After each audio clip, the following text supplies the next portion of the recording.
ठीक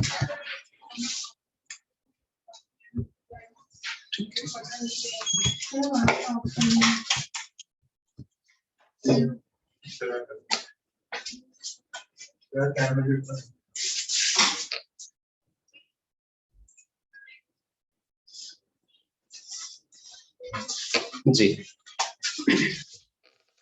national income में पहले बेसिक कॉन्सेप्ट देख लेते हैं एक बार।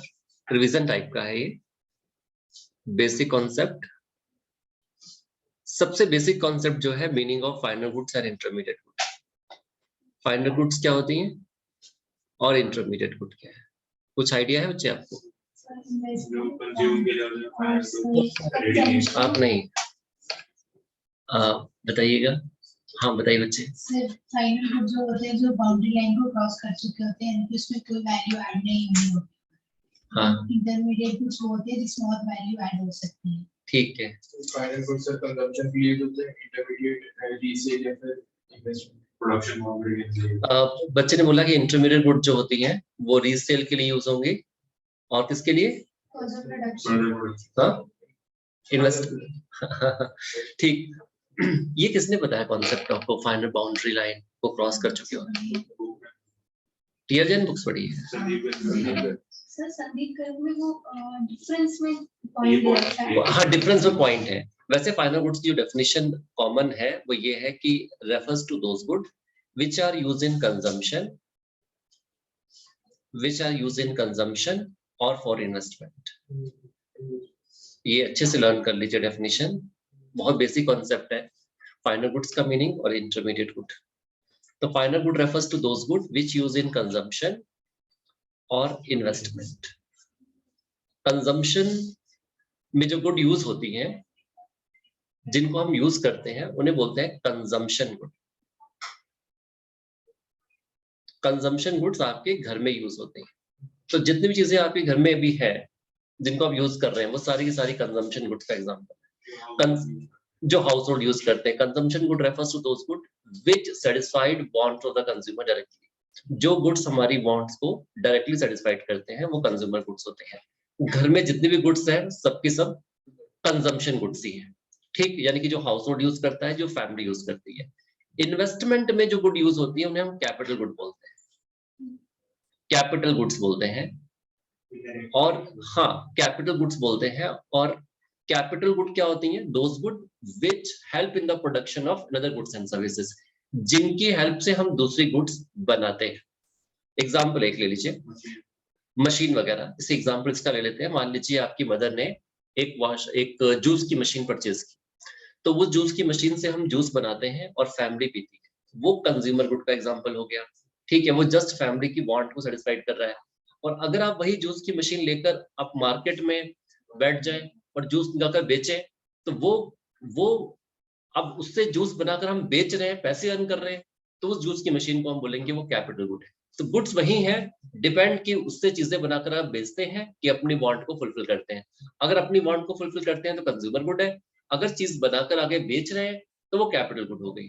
ठीक, तो कंजम्पशन जो चीजें यूज होती है वो कंज्यूमर गुड होती है। और जो मशीन, हाँ एक बात है, कंज्यूमर गुड जो होती है ये अगर आप देखिए अपने घर पे तो ड्यूरेबल नेचर की होती है, ड्यूरेबल नेचर की हो सकती है। जैसे जिनकी लाइफ लंबी होती है, कार वगैरह, फ्रिज, टीवी। या हो सकता है कि कुछ गुड सेमी ड्यूरेबल्स हो।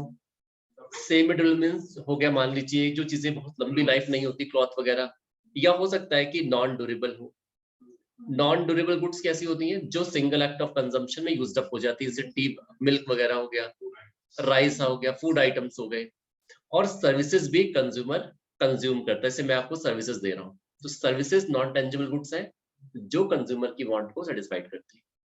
तो कंजम्पशन गुड्स को फाइनल गुड्स बोलते हैं। जितनी भी चीजें आपके घर में यूज होती हैं, यानी कि जो फैमिली इस्तेमाल कर रही है, वो सारी की सारी कंज्यूमर गुड है। और जो कंपनी इस्तेमाल करती है वो सारी की सारी कैपिटल गुड है। बस कंडीशन एक याद रखना कि कैपिटल गुड जो होंगी वो ड्यूरेबल नेचर की होती है, यानी कि इनकी लाइफ कम से कम 1 साल से तो ज्यादा ही होनी चाहिए।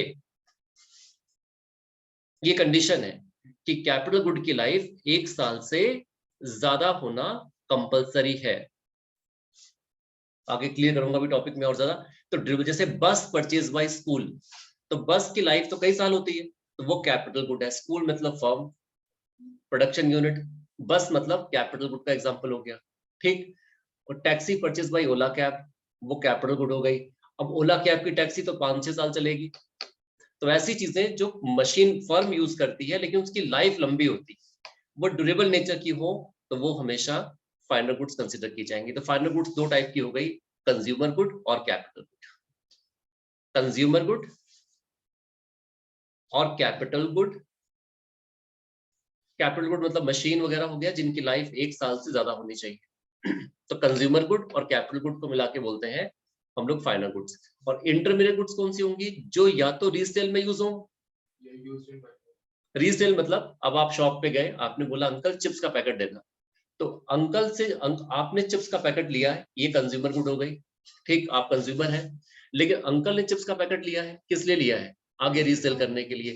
तो चिप्स का packet purchase by grocery shop, milk purchase by mother dairy for resale, cold drink purchase by school canteen for resale. तो ये सारी इंटरमीडिएट गुड होंगी। जब वो कोल्ड ड्रिंक आपके पास आएगी तब उसे मानना वो फाइनल गुड्स है, फाइनल कंजम्पशन में हो जाएगा, ठीक, वो फाइनल गुड्स हो जाएंगी, ठीक।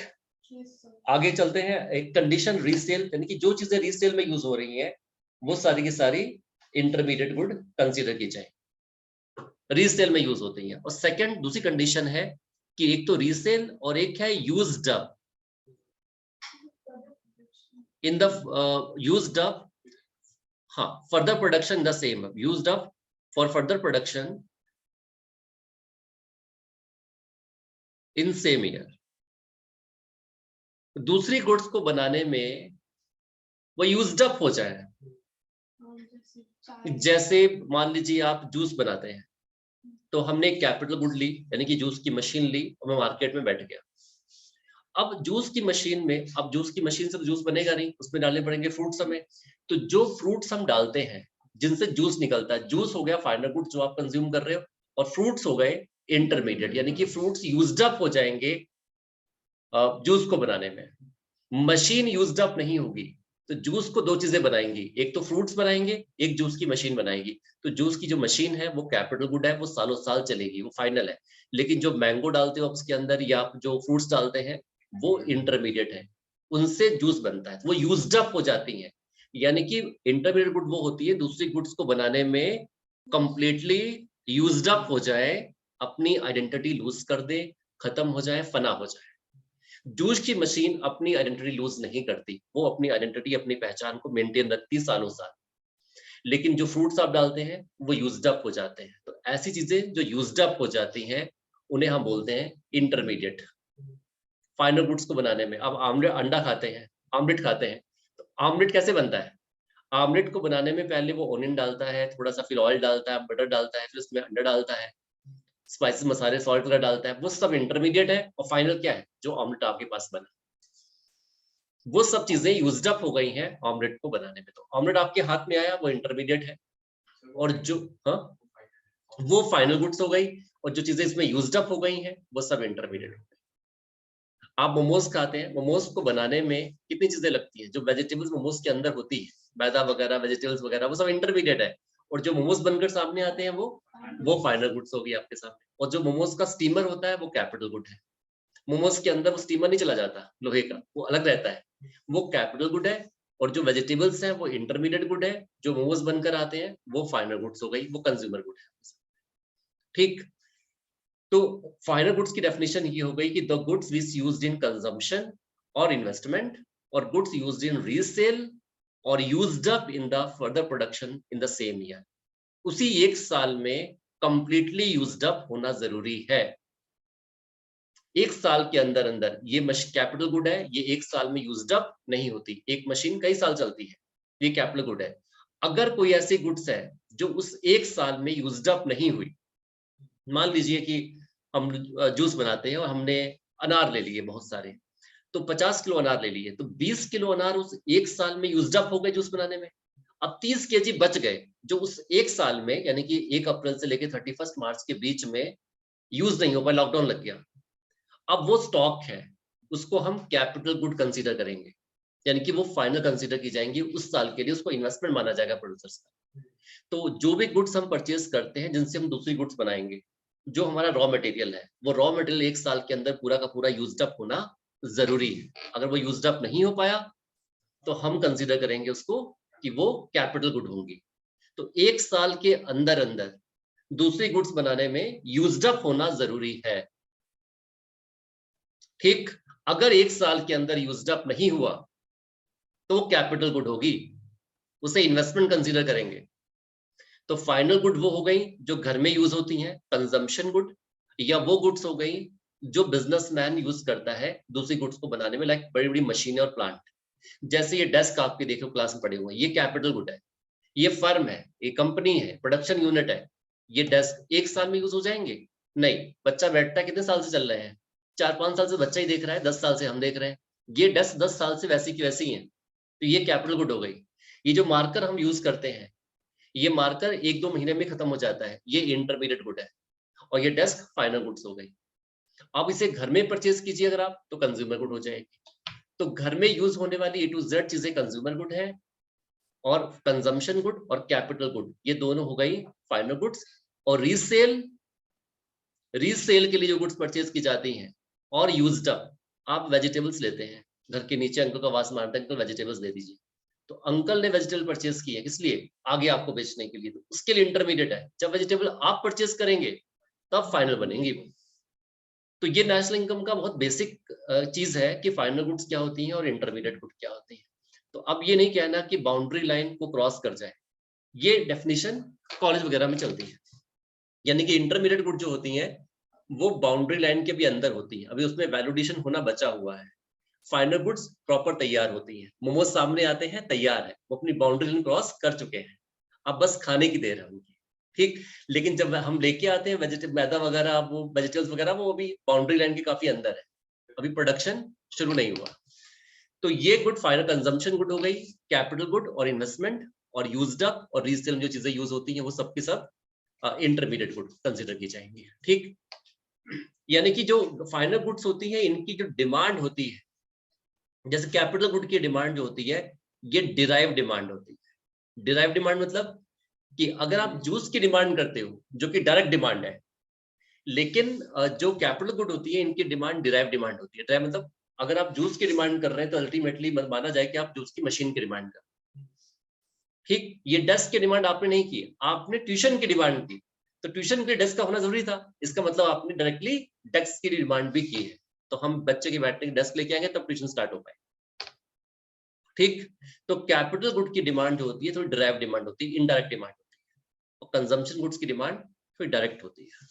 कंजम्पशन गुड्स हमारा कंज्यूमर्स की वांट को फुलफिल करती हैं, जबकि जो कैपिटल गुड होती हैं वो हमारी इकोनॉमी की प्रोडक्शन कैपेसिटी को इंक्रीज करती हैं। जितनी ज्यादा कैपिटल गुड होंगी उतना ज्यादा प्रोडक्शन कंट्री के अंदर बढ़ेगा। तो कैपिटल गुड जो होती हैं ये हमारी कंट्री की प्रोडक्शन कैपेसिटी को बढ़ाती है, प्रोडक्शन कैपेसिटी बढ़ाती है, इकोनॉमी कंट्री की जीडीपी को इंक्रीज करती है, क्योंकि इनसे गुड्स बनेंगी, यदि बेची जाएंगी, पैसा कमाया जाएगा, तो कंट्री की इनकम भी बढ़ेगी। कंजम्पशन गुड्स जस्ट हमारी वांट को ही फुलफिल करती हैं, इनसे किसी इकोनॉमी को डायरेक्टली फायदा नहीं हुआ। ठीक, तो ये कॉन्सेप्ट होगी फाइनल गुड्स की और इंटरमीडिएट गुड्स की। क्वेश्चन बन सकता है, पूछ सकते हैं कि ये गुड फाइनल है कि इंटरमीडिएट है, एक क्वेश्चन तो कम से कम आना ही चाहिए नेशनल इनकम में। जी, फाइनल गुड्स की वैल्यू नेशनल इनकम में इंक्लूड होती है, वो हम कंसीडर करेंगे क्यों होता है, कैसे होता है चीज। हाँ, वो हम बताएंगे भी कॉन्सेप्ट कैसे है। ये फाइनल गुड्स हो गई और ये इंटरमीडिएट गुड हो गई। ठीक है जी। तो सर वो प्रोडक्शन बाउंड्री के अंदर कैसे है जब पूरा इंटरमीडिएट हो गई है? अच्छा, जो रीसेल के लिए यूज की जाती हैं चीजें, जैसे आप वेजिटेबल बेच रहे हैं मान लीजिए, वो प्रोडक्शन बाउंड्री के मतलब अभी कंज्यूमर के पास पहुंचा नहीं, फाइनली अभी वो गुड्स कंज्यूमर के पास नहीं गई, अभी प्रोड्यूसर के पास ही है। जब कंज्यूमर के घर में जाएंगी, ये भिंडी कटेगी, तब वो समझ लीजिए कि बाउंड्री लाइन क्रॉस कर गई, जब आपने आप कंज्यूमर के पास आ गई। ठीक, तो ये फाइनल गुड्स और इंटरमीडिएट गुड का बेसिक थोड़ा बहुत था, ये आना चाहिए हल्का से गाइड रखना कि फाइनल गुड्स कौन सी होती है, जो कंजम्पशन में यूज होंगी घर में, या कैपिटल गुड बड़ी बड़ी कंपनी में। ट्रैक्टर परचेज बाई फार्मर कौन सी गुड है? कैपिटल गुड है, ट्रैक्टर बड़ी मशीन है और ये फार्मर एक प्रोड्यूसर है। ठीक, अब फर्टिलाइजर परचेज बाई फार्मर ये इंटरमीडिएट है, क्योंकि ये तो मशीन तो है नहीं, ये तो यूज्ड अप हो जाएगा सेम ईयर में ही, दूसरी क्रॉप को उगाने में। ठीक, अब दूसरी कॉन्सेप्ट आती है कि फैक्टर इनकम क्या है और ट्रांसफर इनकम।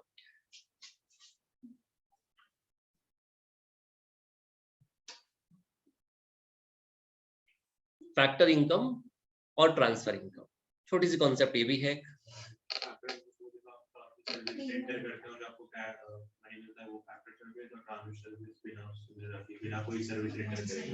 बिल्कुल ठीक, बच्चे समझते हैं। फैक्टर इनकम बस 4 टाइप की होती है। बिल्कुल बिल्कुल बिल्कुल बिल्कुल। ट्रांसफर इनकम मीन्स कि अगर हम जैसे अभी बिना कोई सर्विस लिए अगर आपने पैसे दिए, हमने सर्विस दी, तो ये सर्विस के बदले में पैसा मिला है, ये फैक्टर इनकम। फैक्टर इनकम सिर्फ 4 टाइप की होती है। फैक्टर इनकम कमाने के लिए आपको अपनी लैंड रेंट पे देनी पड़ेगी, तो जो रेंट आएगा वो फैक्टर इनकम होगी। लेबर, सैलरी वगैरह जो मिलती है, ये फैक्टर इनकम होता है। कैपिटल जो बैंक से लेते हैं, आप इन्वेस्ट करते हैं, इस पे रेट ऑफ इंटरेस्ट जाता है, तो ये इंटरेस्ट भी इनकम होती है। और एक इंटरप्राइज होते हैं, जो बिजनेसमैन होते हैं, इनको जो प्रॉफिट मिलता है। बस ये 4 फैक्टर इनकम है। इसके अलावा कभी इनकम आए वो सब के सब ट्रांसफर है। जैसे गवर्नमेंट सब्सिडीज देती है, ये ट्रांसफर है। गवर्नमेंट ने फार्मर को पैसे दे दिए फ्री में, ऐसे फार्मर से उसके बदले में कुछ नहीं मांगा, ये सब्सिडीज हो गई, ये ट्रांसफर इनकम हो गई। हम ओल्ड एज पेंशन की बात करते हैं। ओल्ड एज पेंशन सुना नाम इसके बारे में? कोई इंसान अगर बूढ़ा हो गया 60 इयर्स के बाद का हो जाता है, तो गवर्नमेंट उसको पेंशन देती है। जी,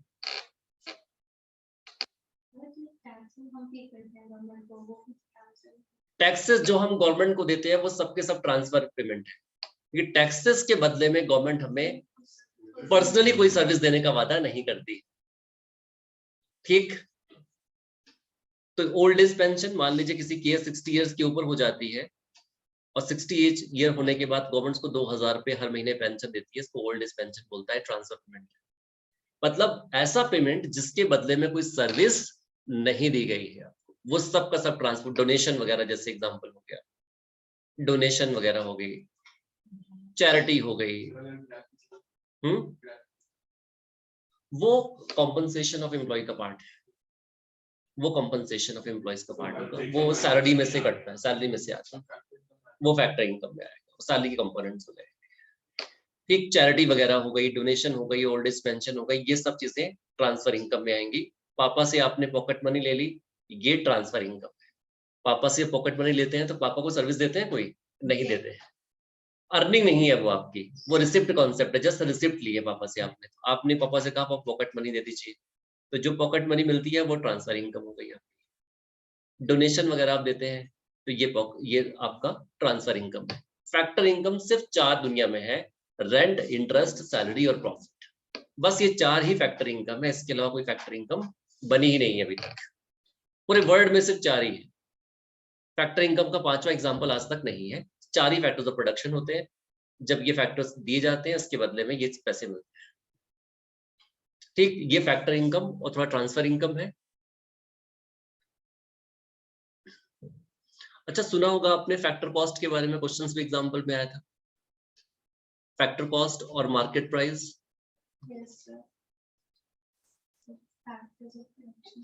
फैक्टर कॉस्ट मींस क्या नाम बेटा, नाम क्या है सर?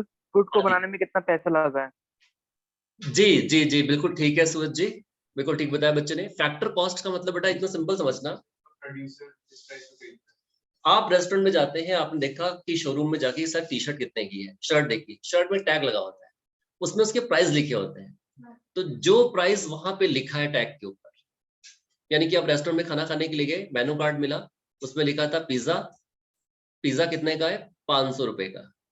ये फैक्टर कॉस्ट होती है, जो उस मेनू कार्ड पे रेट लिखे हैं। यानी कि इसको बनाने में 4 फैक्टर यूज हुए हैं। इस 500 के अंदर 4 चीजें हैं। एक पिज्जा को बनाने में 4 फैक्टर यूज हुए हैं। एक लैंड यूज हुई है, एक लेबर यूज हुआ है, एक कैपिटल यूज हुई है और एक एंटरप्रेन्योर यूज हुआ है। ये 4 फैक्टर्स यूज हुए हैं तब पिज्जा बना है। तो इन चारों पिज्जा जब बिकेगा 500 रुपए आएंगे, 500 रुपए इन चारों फैक्टर्स में डिस्ट्रीब्यूट हो जाएंगे। तो ये फैक्टर कॉस्ट हो गई आपकी, इन फैक्टर को हायर करने की कॉस्ट, पिज्जा को बनाने की कॉस्ट, इसमें प्रॉफिट भी इंक्लूड है। जी सर मार्केट प्राइस क्या होता है सर? मार्केट प्राइस बता रहा हूँ बेटा अभी क्या होता है। तो ये रेस्टोरेंट में आप गए तो आपने देखा कि लिखा हुआ है वहां पर, तो ये फैक्टर कॉस्ट हो गई, means amount paid to the factors of production after rendering their productive services. आपने जो पैसा 4 फैक्टर्स ऑफ प्रोडक्शन को पे किया है वही फैक्टर कॉस्ट है। ठीक, अब मार्केट प्राइस क्या होता है? तो जब आपने देखा कि टी शर्ट इतने की है या पिज्जा 500 रुपए का है, आपने ऑर्डर कर दिया, तो जब आप पिज्जा खा लेते हैं तो क्या 500 ही पे करेंगे? फिर बिल बनेगा आपका, वहां पर बिल जनरेट होगा। तो बिल में क्या होता है, 500 रुपए तो आपकी फैक्टर कॉस्ट है, इसमें टैक्सेस ऐड होते हैं जिसको बोलते हैं इनडायरेक्ट टैक्सेस, जीएसटी। उसके बाद जो बनेगा अमाउंट वो आपका मार्केट प्राइस होगा, यानी कि 500 रुपए का पिज्जा था और बिल हो गया इसका 10%, फॉर एग्जांपल जीएसटी दिया आपने 550 रुपए, फाइनली पिज्जा आपको 550 रुपए का पड़ा है। तो टैक्सेस अगर ऐड कर दी जाए फैक्टर कॉस्ट के अंदर तो मार्केट प्राइस बन जाता है। तो market price is the price at which product is actually sold in the market. जिस रेट पर चीजें बेची जाती हैं वो मार्केट प्राइस हो गया, लेकिन टैक्सेस ऑलरेडी मार्केट प्राइस के अंदर इंक्लूड होता है। फैक्टर कॉस्ट के अंदर टैक्सेस इंक्लूड नहीं होते, वो 4 फैक्टर की सर्विसेज इंक्लूड होती है। यानी कि फैक्टर कॉस्ट में टैक्सेस ऐड कर दें तो मार्केट प्राइस मिलता है, यानी कि टैक्सेस ऐड करने के बाद मार्केट चीज थोड़ी महंगी हो जाती है। अब गवर्नमेंट को सस्ता करना है, कैसे करेगी? तो गवर्नमेंट प्रोड्यूसर से बोलती है भाई फैक्टर कॉस्ट कम कर दो। प्रोड्यूसर बोलते हैं नहीं सर ये फैक्टर कॉस्ट कम नहीं हो सकती, क्योंकि लैंड को रेंट जाएगा, वो जाना ही जाना है, जो लेबर काम करते हैं उनको सैलरी जानी जानी है, जो कैपिटल है उनको इंटरेस्ट मिलेगा ही मिलेगा, जो एंटरप्रेन्योर है उन्हें प्रॉफिट देना ही देना है, तो हम कुछ कम नहीं कर सकते। तो गवर्नमेंट बोलती है कि चलो ठीक है आप 500 मत 500 रखो, हम आपको 20 रुपए दे देंगे। प्रोड्यूसर बोलता है ठीक है अगर आप हमें 20 रुपए देते हैं तो 500 में से हम 20 माइनस कर देंगे, 50 तो टैक्स हमने ले लिए और 20 हम कम कर देंगे, तो कितने पड़ेगा ये 530 रुपए का मार्केट प्राइस थोड़ा कम हो गया। ये गवर्नमेंट ने 20 रुपए प्रोड्यूसर्स को दे दिए, इसको बोलते हैं सब्सिडीज। ये प्रोड्यूसर्स गवर्नमेंट ने प्रोड्यूसर्स को दिया है जस्ट एक वेलफेयर के। ये subsidies is a financial assistance given by government to the producer with the motive of welfare. एक जस्ट वेलफेयर के लिए ये पैसा दिया गया है। यानी कि फॉर्मूला आपका बन गया फैक्टर कॉस्ट 500 रुपए plus indirect taxes minus subsidies equal to market price. Market price आ गया।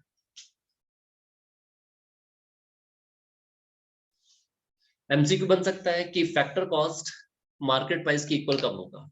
केस नंबर 1 ए ऑप्शन, जब टैक्सेस सब्सिडीज के इक्वल हो, बी जब टैक्सेस सब्सिडी से ज्यादा हो, सी जब टैक्सेस सब्सिडी से कम हो, डी जब नन ऑफ दिस, कोई भी नहीं है इसमें से।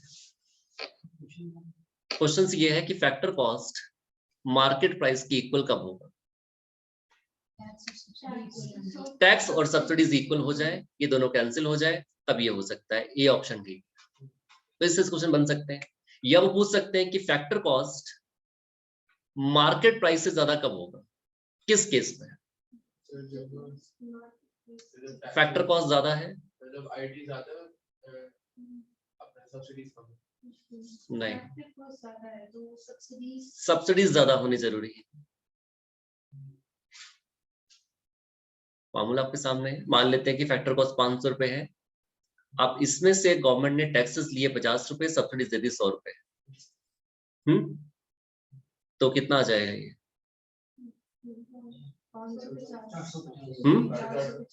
450। ये आ गया मार्केट प्राइस और ये आ गया फैक्टर कॉस्ट।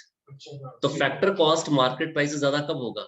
जब सब्सिडीज जो है टैक्सेस से ज्यादा होंगे।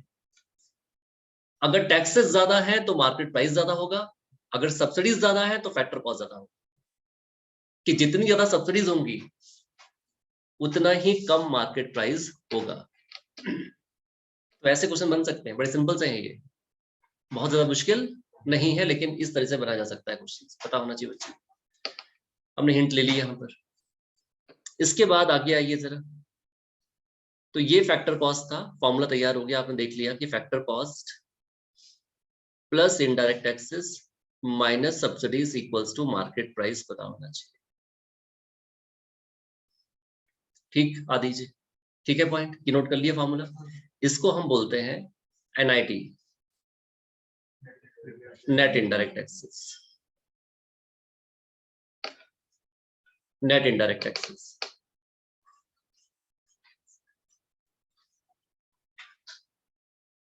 ये कॉन्सेप्ट अच्छे से आनी चाहिए। इसके बाद फैक्टर कॉस्ट, मार्केट प्राइस हो गया, टैक्सेस हो गया, मार्केट प्राइस। अब नेशनल इनकम और डोमेस्टिक इनकम, ये क्या कॉन्सेप्ट है? Meaning of national income and domestic income.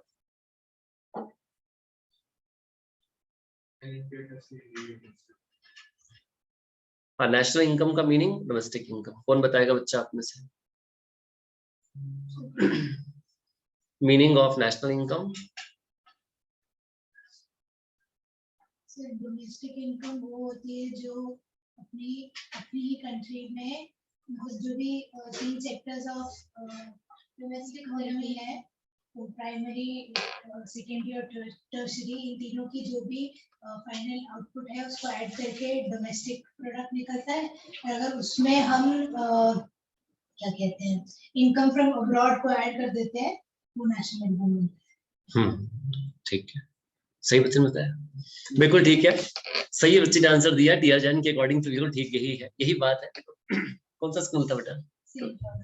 अच्छा, सेंट, ठीक, टीआर जैन बुक चलती है। बिल्कुल सही बच्चे ने बताया कि डोमेस्टिक इनकम का सिंपल मतलब कि आपको सिर्फ ये देखना है वेयर, कहां इनकम जनरेट कहां पे हुई है। ध्यान देना बच्चे, अगर इनकम कंट्री की डोमेस्टिक टेरिटरी के अंदर जनरेट हुई, यहां इंडिया में, तो कंट्री की डोमेस्टिक इनकम होगी। ठीक, अब मान लेते हैं बच्ची है दिव्या, दिव्या के फादर कहाँ रहते हैं, कहाँ पापा जॉब करते हैं, इंडिया में क्या ऑस्ट्रेलिया में? हाँ, दिव्या के पापा जो है वो इंडिया में जॉब करते हैं, तो इनके फादर की इनकम किस कंट्री की डोमेस्टिक इनकम होगी? क्योंकि इनके फादर इंडिया में इनकम जनरेट करते हैं, इसलिए। हमारे इंडिया में कोई एक अमेरिकन बैंक है, अमेरिकन बैंक कहाँ पर है? इंडिया में है। उसका बैंक का जो प्रॉफिट होगा किस कंट्री की डोमेस्टिक इनकम होगा? आदि बैंक कहाँ पे है बच्चे? बस खत्म बात, वो जाएगा देखेंगे हम बाद में, लेकिन किस कंट्री की डोमेस्टिक इनकम है? बस इंडिया की, क्योंकि बैंक कहाँ पे है? बस मैंने ऊपर क्या लिखा, बेयर। आपको बस एक बात सोचनी है कि इनकम कहाँ जनरेट हो रही है, बस जहां इनकम जनरेट हुई वो उस कंट्री की डोमेस्टिक इनकम। हमारा एक बैंक है एसबीआई, एसबीआई ने एक ब्रांच ओपन की है यूएसए, वहां पे एक ब्रांच लगाई है, वहां बिजनेस कारोबार बढ़ा रहा है एसबीआई। तो अमेरिका में जितना भी प्रॉफिट जनरेट कर रहा है एसबीआई बैंक, किस कंट्री की डोमेस्टिक इनकम होगी? किसकी? यूएसए की इनकम होगी, क्योंकि वो हमारी कंट्री प्रॉफिट आएगा हम बाद में देखते हैं। फिलहाल प्रॉफिट किस कंट्री में जनरेट हुआ है? यूएस में जनरेट हुआ है। एक कंपनी है एबीसी, ये कंपनी जर्मनी की है, अब ये इंडिया में गुड़गांव में लगी हुई है, यहाँ प्रॉफिट अर्न करती है गुड़गांव में। इसका प्रॉफिट किस कंट्री की डोमेस्टिक इनकम होगा? इंडिया की, क्योंकि कंपनी कहाँ पर है? इंडिया में है। तो बस आंख बंद करके एक ही चीज देखनी है कि कंपनी कहाँ, वो इनकम कहाँ पे जनरेट की जा रही है। अगर आपको लगे इंडिया में है, वो चाहे फॉरेन कंपनी है चाहे फॉरेन पर्सन, अगर इंडिया में जनरेट कर रहे हैं तो इंडिया की डोमेस्टिक इनकम है। इतनी बात दिमाग में रखना। एक एक्सेप्शन भी है, एक्सेप्शन एक एम्बेसी वाला होता है। मतलब एक बार की बात है, पीछे एम्बेसीज है ना, ये एक बार मैं एक एम्बेसी में गया, यूएसए की एम्बेसी थी इंडिया में, ये चढ़ के पूरी पीछे वाला एरिया, यहाँ यूएस की एम्बेसी में गया। बच्चे का फोन आया कि सर क्लास थी 5 बजे। मैंने कहा कि बेटा मैं तो यूएस में हूँ। कह रहा यूएसए चले गए, सुबह तो यहीं थे आप। तो मैंने कहा मैं इंडिया की बात करता हूँ। 5 मिनट में मैं सेंटर आ गया ग्रीन पार्क में, और बच्चे ने पूछा सर आप तो यूएस में थे, मजाक कर रहे थे? मैं कहा सच में मैं यूएस में था। फिर सर 5 मिनट कैसे आ गए फिर यूएसए से आप? यूएसए तो बहुत दूर है। तो मैंने कहा कि जो एम्बेसीज होती है ना, वो हमारी कंट्री की डोमेस्टिक टेरिटरी का पार्ट नहीं होती। तो मैं कहा मैं यूएस एम्बेसी में था, इसका मतलब मैं यूएस की डोमेस्टिक टेरिटरी के अंदर था। कह रहा सर मेरी मम्मी यूएस एम्बेसी में काम करती है। मैं कहा अच्छा, कहता हाँ। तो कहता कि मतलब क्या हुआ, मैं दोस्तों से क्या बोलूं, मेरी मम्मी कहाँ जाती है। मैं कहा तुम बोलना कि तुम्हारी मम्मी रोज सुबह यूएस जाती हैं और शाम को ग्रीन पार्क वापस आ जाती है। कह रहा अच्छा, तो सैलरी अब मम्मी की, मैं कहा यूएस की डोमेस्टिक इनकम होगी, क्योंकि मम्मी यूएस में काम करने जाती, शाम को वापस आ जाती। तो एम्बेसी हमारी कंट्री में जो होती है, यूएस एम्बेसी है, वो हमारी कंट्री का पार्ट नहीं है। वैसे यूएसए के अंदर जो इंडियन एम्बेसी होगी वो हमारी कंट्री का पार्ट होगी, वहां जो इनकम जनरेट होगी वो हमारी कंट्री की इनकम में इंक्लूड करेंगे उसको। ठीक है, तो ये एक्सेप्शन है, बाकी सब कोई दिक्कत नहीं है, वो सब इंडिया की है। अब नेशनल इनकम क्या होती है, तो डोमेस्टिक इनकम पूछेंगे, देखना आप वेयर इनकम जनरेट कहाँ पे होगी। इनकम का मतलब हो गया रेंट, इंटरेस्ट, प्रॉफिट और सैलरी। ये चीज कहाँ पे जनरेट हुई है, वो हमारी कंट्री की डोमेस्टिक इनकम कंसिडर होती है। नेशनल क्या है, बात सही है। एक साल नेशनल इनकम जब भी पूछी जाएगी तो आपको बस ये देखना है नेशनल इनकम केस में कि जनरेट कौन कर रहा है, वेयर नहीं देखनी, आपको हु देखना है। कौन, नेशनल इनकम जब भी पूछा जाएगा देखना है हु, कौन। कौन मतलब आंसर आएगा नॉर्मल रेजिडेंट। अगर इनकम इंडिया के नॉर्मल रेजिडेंट ने जनरेट की है तो इंडिया की डोमेस्टिक इनकम।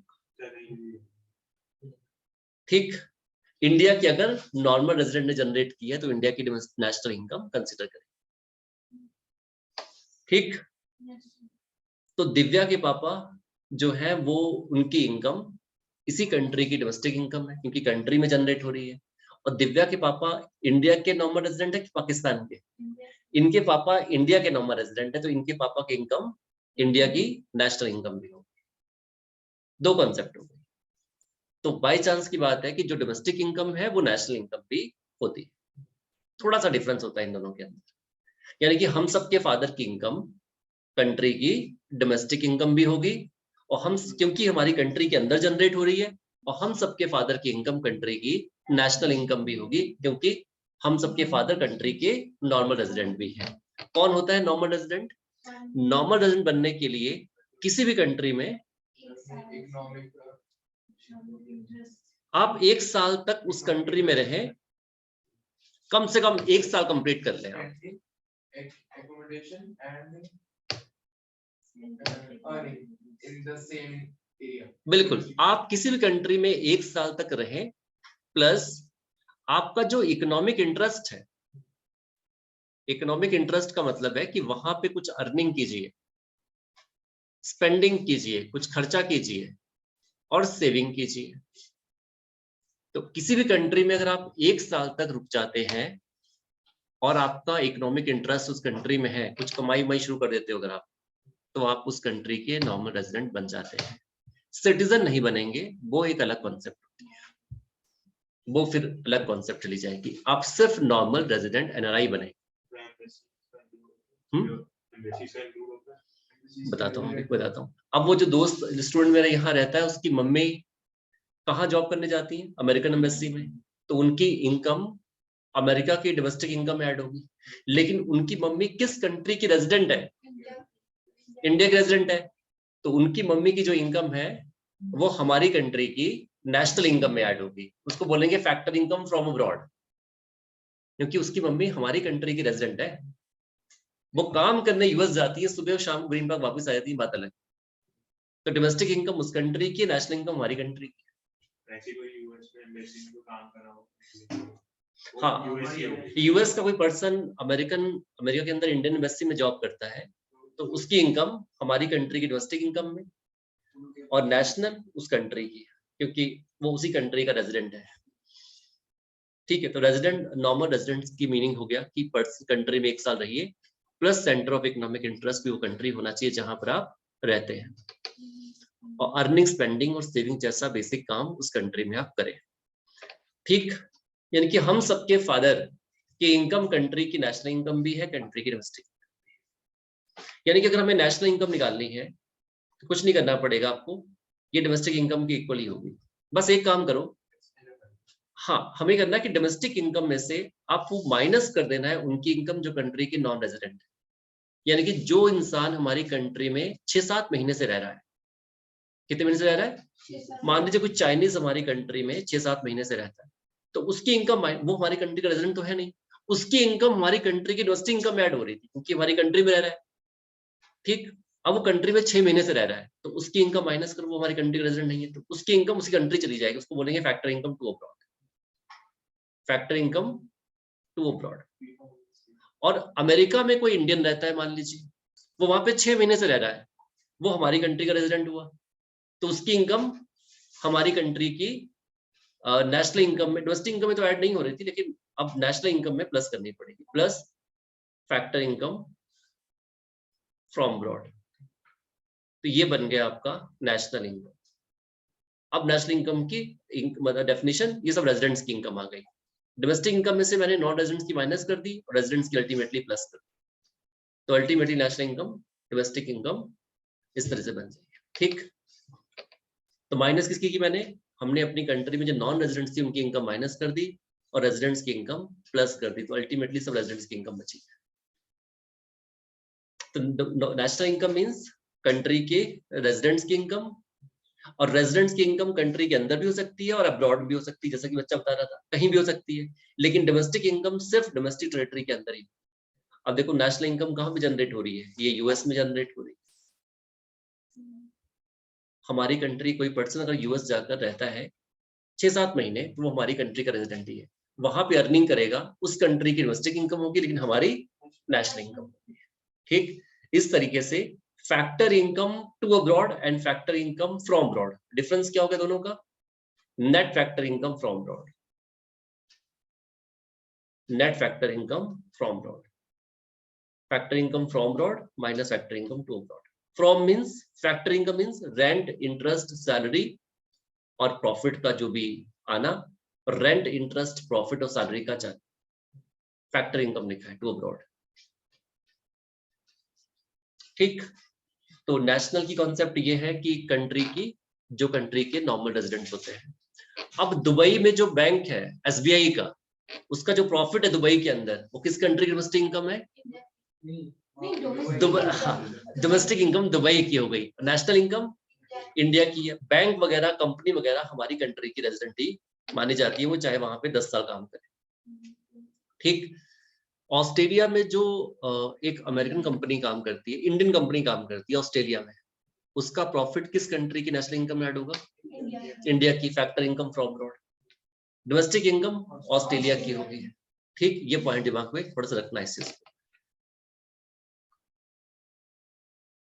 अच्छा, नेशनल इनकम डोमेस्टिक इनकम के इक्वल किस केस में हो सकती है, A when factor income from abroad equals to factor income to abroad, factor income from abroad greater than 2, factor income from abroad less than 2 abroad, none of the above, A case में।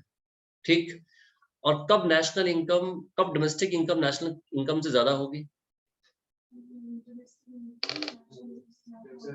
Two बड़ा होगा, जब six, C, national income equal domestic income मान लो 100 है, factor income from abroad, बाहर से 10 rupees आए, गए 5, कितना आएगा,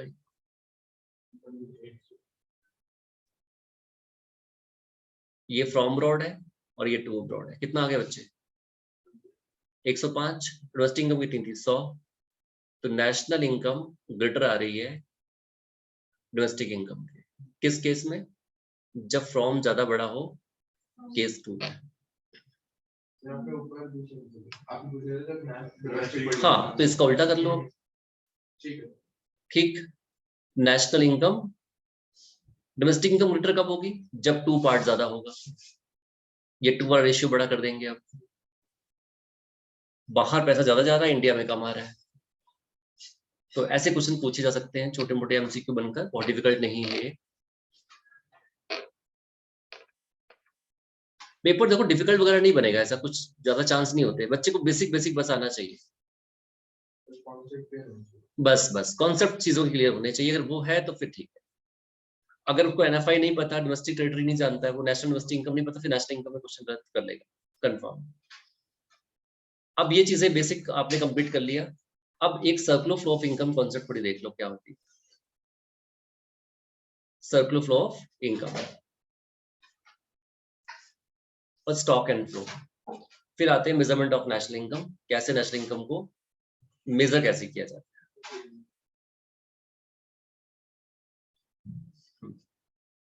सर्कुलर फ्लो ऑफ इनकम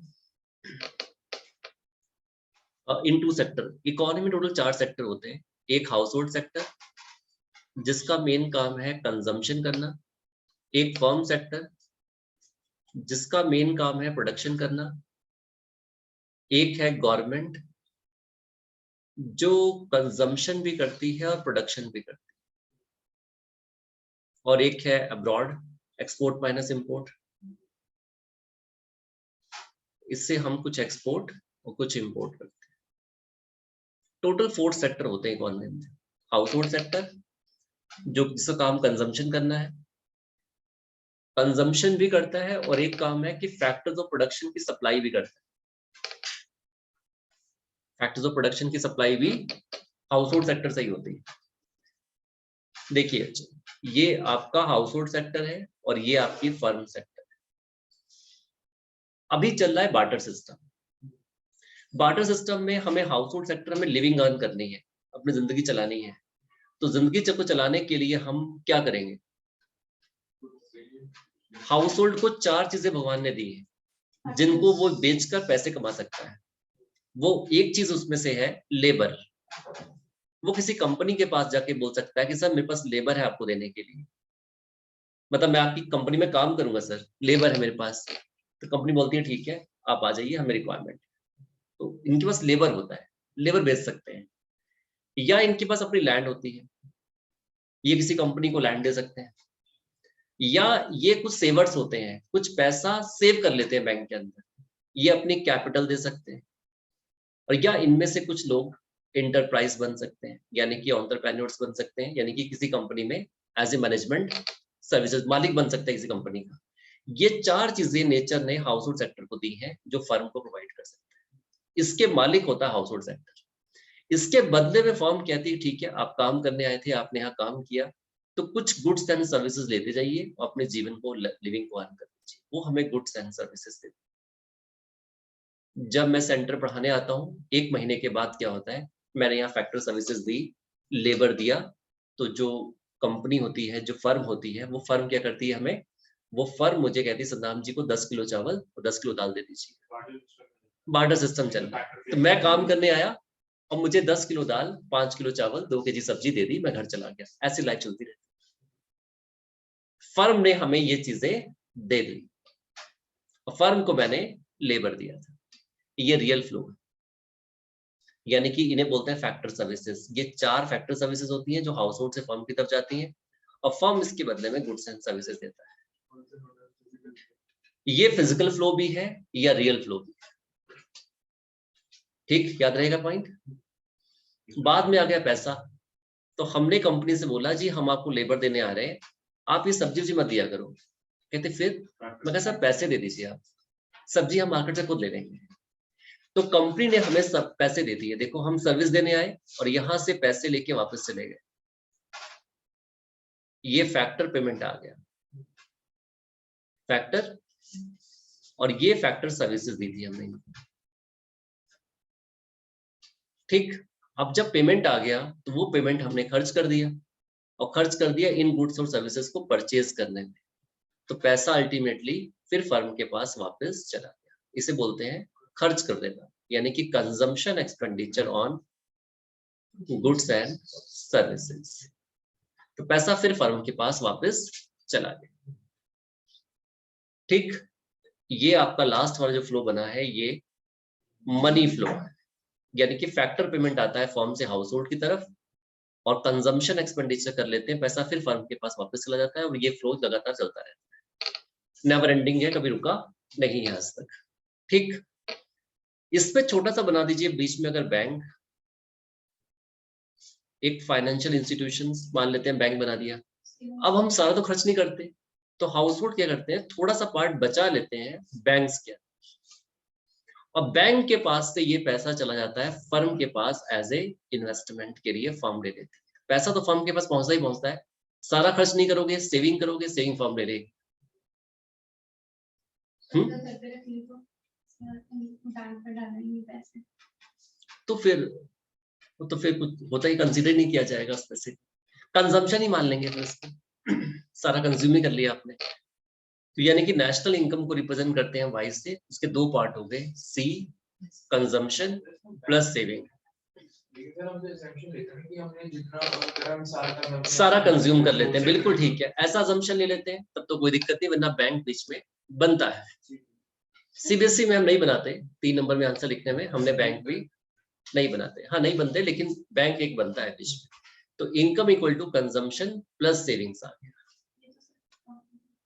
दूसरे चैप्टर के निकल आप देखिए एएस का फॉर्मूला आ गया आपका, एएस बन गई, एडीएस वाले चैप्टर में सी प्लस एस इनकम, ये वहीं से डिराइव हुई चीजें। तो इंटरेस्ट तो पे करेगी बैंक्स, इंटरेस्ट फर्म पे करेगी, बैंक्स और बैंक्स हाउस होल्ड को पे करेगी। सब वो काम नहीं ना। ये इतना कॉम्प्लिकेटेड नहीं है, सिर्फ ये सेविंग्स यहाँ से गई और यहाँ से फर्म ने इन्वेस्टमेंट के लिए ले लिया। अब सब चीज लिखाएंगे बीच बीच हो जाएगा बहुत ज्यादा। ठीक, ये आपका इनकम में। अच्छा यहाँ पर एक चीज और है, एक है लीकेज, एक है इंजेक्शन। लीकेज क्या होता है थोड़ा ध्यान देना। लीकेज मतलब इस सर्कुलर फ्लो से पैसे का लीक हो जाए। जो सेविंग होती है ये लीकेज। अगर आपने पैसा सेव कर लिया तो सर्कुलर फ्लो के अंदर जो पैसा चला आ रहा था वो लीक हो गया, रुक गया, और लीकेज हो गई है। और एक होता है इंजेक्शन। इंजेक्शन मतलब पैसे को फिर से इकोनॉमी में इंजेक्ट कर देना। ये इन्वेस्टमेंट जो है ये इंजेक्शन है, दोबारा से रिवॉल्व हो गया पैसा से, ये इन्वेस्टमेंट आ गया, और ये सेविंग लीकेज है, इन्वेस्टमेंट इंजेक्शन। ठीक, ये लीकेज और ये इंजेक्शन, ये 2 सेक्टर मॉडल है। इसमें गवर्नमेंट अभी नहीं बताया, वो सिलेबस का पार्ट नहीं है, रेस्ट ऑफ द वर्ड भी इंक्लूड नहीं किया गया। हाँ ये सब आएगा, 3 sector model, 4 sector model, government भी इसमें इंट्रोड्यूस होगी बीच में, और रेस्ट ऑफ द वर्ड भी आएगा, चारों सेक्टर में फ्लो बनने का। सीवीटी में 2 सेक्टर मॉडल है जो 12th क्लास में, और इंजेक्शन और लीकेज बता दिया। एक होता है आपका स्टॉक एंड फ्लो, सुना होगा आपने। स्टॉक हो सकता है 1 मार्कर में आ जाए। फ्लोज क्या होते हैं? जी जी, जैसे बच्चे का कितना केजी वेट है, आदि आप 79, ज्यादा हो गया थोड़ा सा, 79 केजी वेट है बच्चे। इसने ये नहीं बोला कि 79 केजी पर सेकंड वेट है मेरा, ऐसा क्यों नहीं बोला? इसने 79 केजी बोल दिया है। इसने ये नहीं बोला कि 79 केजी पर मिनट या 79 केजी पर मंथ, ऐसा तो कुछ नहीं बोला। इसने 79 केजी बोल दिया इस पर्टिकुलर पॉइंट ऑफ टाइम पर। ये वेट है बच्चे का, तो ये जो है स्टॉक, वेट जो है वो स्टॉक कॉन्सेप्ट है, जिसको हम पर्टिकुलर पॉइंट ऑफ टाइम पे मेजर करते हैं। इसने 75 केजी बोल दिया है इस मोमेंट पर। कल देखेंगे हो सकता है 80 हो जाए। एक पर्टिकुलर पॉइंट ऑफ टाइम पे मेजर करेंगे वैल्यू। अच्छा, घर से यहां तक की डिस्टेंस कितनी है? 2 किलोमीटर बच्चे ने बताया कि डिस्टेंस, एक पर्टिकुलर पॉइंट ऑफ टाइम पे, ये भी स्टॉक कंसेप्ट। स्कूटरी चलाते हो, बाइक वगैरह, स्कूटरी किस स्पीड से चलाते हो? 40 नहीं 40 क्या, पूरा बताओ ना। 40 किलोमीटर। हाँ, बच्चे ने बोला है कि 40 किलोमीटर पर आवर। अब ये टाइम लेके आया है, इसका मतलब कि स्पीड क्या है? स्पीड जो है वो फ्लो है। इसने यहाँ पे नहीं बोला पर आवर, यहाँ नहीं बोला पर आवर या पर मिनट, यहाँ बोला इसने कि 40 किलोमीटर पर आवर। ये फ्लो कॉन्सेप्ट है जिसमें टाइम पीरियड की रिक्वायरमेंट होती है। हाँ, जो टाइम की रिक्वायरमेंट होती है। बच्चा चीजें बता रहा है, लेकिन उसने कहीं जहां उसको टाइम बताना वहां टाइम बताया उसने कि सर ये 2 किलोमीटर है, बस ये। इसने ये नहीं कहा पर आवर, पर मिनट, पर आवर, ऐसा कुछ नहीं बोला। तो यहाँ इसने क्या बोला कि 79 केजी इसने परावर नहीं बोला, यहां बोला परावर सर। इसका मतलब ये कॉन्सेप्ट फ्लो है जहां टाइम की रिक्वायरमेंट होती है। दिव्या के पापा की इनकम कितनी है अंदाजा इसे? एक अंदाजा 2 लाख पर साल, 1 लाख पर साल, कुछ नहीं पता। कुछ भी ले 10 लाख। हाँ, बच्चा कह रहा है कि सर 10 लाख रुपए पर एनम पर ईयर, तो ये ईयर इसमें इंक्लूड हो गया, तो ये क्या बन गया? ये फ्लो आ गया। टाइम जिसमें इंक्लूड हो जाए, जिसको बताने के लिए आपको पर ईयर, पर मंथ, पर सेकेंड, पर मिनट, पर आज जिसमें आ जाएगा आपका, जिसमें टाइम की रिक्वायरमेंट हो जाएगी, वो सब के सब फ्लो हो जाएगी। जिसमें टाइम की रिक्वायरमेंट नहीं है, जिसको आप पर्टिकुलर पॉइंट ऑफ टाइम बता सकते हैं, कोई टाइम डायमेंशन ना हो उसके अंदर, वो स्टॉक कंसेप्ट हो जाएगा। सेविंग 1 महीने की होती है, मैं पर मंथ इतना सेव करता हूँ, मैं पर डे इतना सेव करता हूँ, मैं पर ईयर इतना सेव करता हूँ, ये फ्लो आ जाएगा। इनकम भी फ्लो आ जाएगी, मेरी इनकम इतनी पर मंथ है, इतनी पर आवर है। और अगर अभी मेरे को 100 रुपए सेव है तो वो स्टॉक है, और मैंने 1 महीने में 1000 करे तो वो फ्लो है। जी जी, बैंक डिपॉजिट जो है वो स्टॉक है। अभी कितना पैसा है बैंक में चेक कर लेते हैं जाके साइट के ऊपर, वो स्टॉक है। बैंक डिपॉजिट स्टॉक कंसेप्ट है, 1 महीने के कितना सेव करेगा वो फ्लो कंसेप्ट है। तो पूछ लेते हैं फ्लो क्या है और स्टॉक क्या है, जिसमें से एक बड़ा इंपॉर्टेंट होता है, बहुत पूछते हैं, वो है money supply. Money supply stock concept है, बताएंगे जब मनी सप्लाई को पढ़ेंगे। मनी सप्लाई मींस टोटल कितनी करेंसी इकोनॉमी में है एक particular point of time. Money flow नहीं, मनी सप्लाई, सप्लाई से लगता है कि सप्लाई हो रही, बल्कि स्टॉक कंसेप्ट है। कितना पैसा पूरी इकोनॉमी में है, उसको हम एक पर्टिकुलर पॉइंट ऑफ टाइम पे जान सकते हैं, तो ये स्टॉक कंसेप्ट होगी,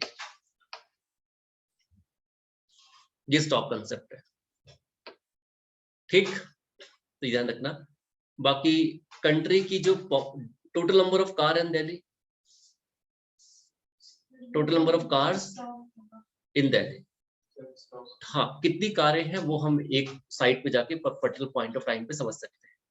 total number of car produce during a year, during a year आ गया ये फ्लो। तो जहां टाइम लग गया पर आवर, पर मिनट, पर सेकंड, ईयर, वो सब फ्लो हो गए, जिनमें टाइम की रिक्वायरमेंट जैसे वेट आपका था और घर की डिस्टेंस है, वो स्टॉक कंसेप्ट है।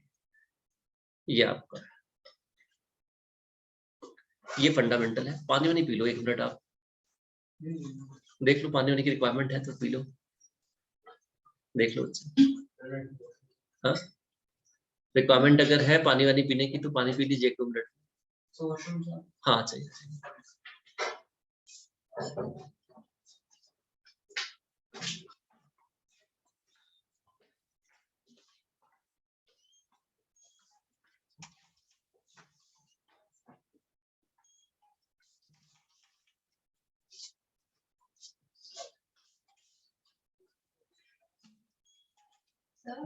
जी, जब एंटरप्राइज खोलेगा हाउस होगा तो सर वो फर्म ही बन जाएगा। फर्म बेटा एक अपनी एक अलग पहचान होती है, उसकी एक आइडेंटिटी होती है। सर एंटरप्राइज तो फर्म ही होता है ना, फर्म ही होता है एंटरप्राइज।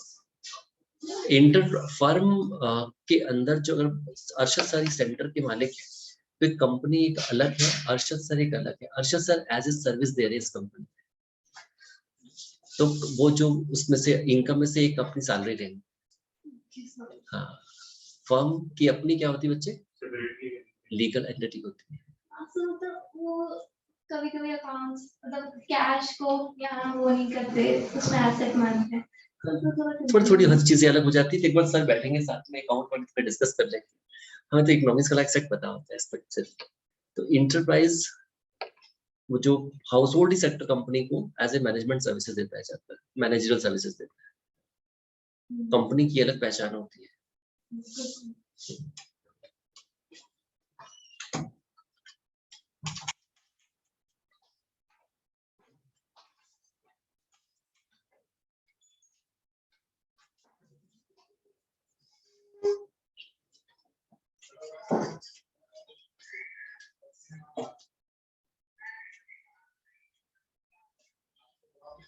जी बेटा, कोई क्वेश्चंस पूछना चाहे अभिनव जी?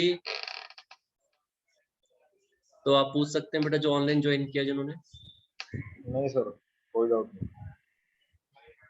बाकी रिकॉर्डिंग सर आपको दे देंगे, एक बार सुन लेना फिर से। कैलकुलेटर से पूछ ही सकते हैं, मतलब शॉर्टकट में थोड़ा बहुत। So study material जैसे कुछ हाँ वो सब देंगे।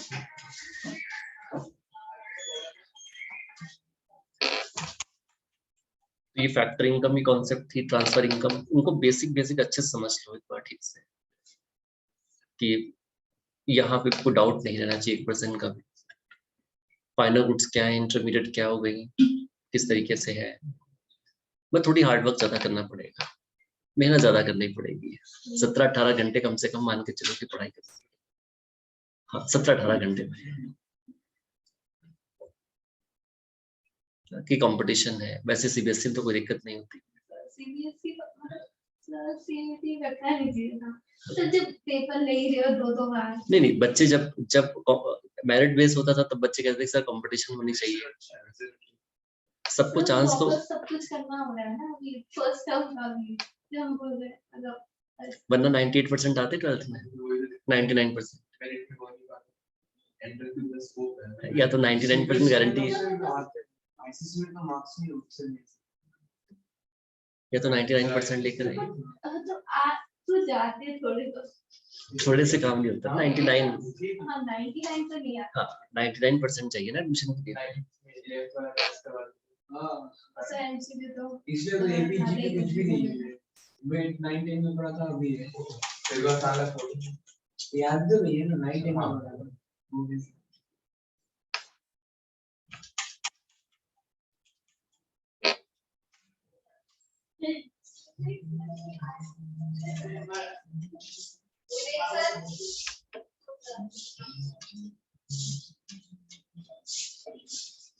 हेलो भैया।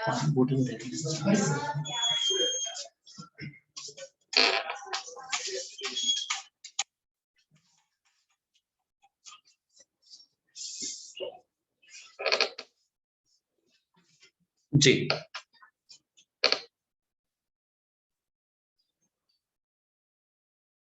अब मेजरमेंट ऑफ नेशनल इनकम, कुछ चीजें अब थोड़ी ज्यादा इंपॉर्टेंट होंगी या नेशनल इनकम में, कि नेशनल इनकम में क्या चीजें इंक्लूड करते हैं, क्या इंक्लूड नहीं करते हैं। ठीक, यहाँ देखना चाहिए। इनकम मेथड,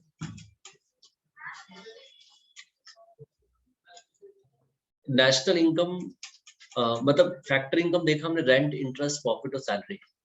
अब एक बार थोड़ी सैलरी को डिटेल में देख लेते हैं, सैलरी होती क्या चीज है और फिर कैसे कैसे इस पर क्वेश्चन बन सकते हैं। सैलरी को हम बोलते हैं compensation of employee, compensation of employees means जब हम किसी कंपनी में कुछ काम करने जाएंगे तो हमारा एम्प्लॉयर हमें क्या क्या चीजें देता है, जो भी हमें देगा सिवाय गिफ्ट के, दिवाली गिफ्ट, बर्थडे गिफ्ट के अलावा, वो सब कॉम्पनसेशन ऑफ एम्प्लॉयज का पार्ट है। मतलब हाँ वो सब चीजें, गिफ्ट नहीं, गिफ्ट जो है वो सैलरी का पार्ट नहीं है, वो ट्रांसफर।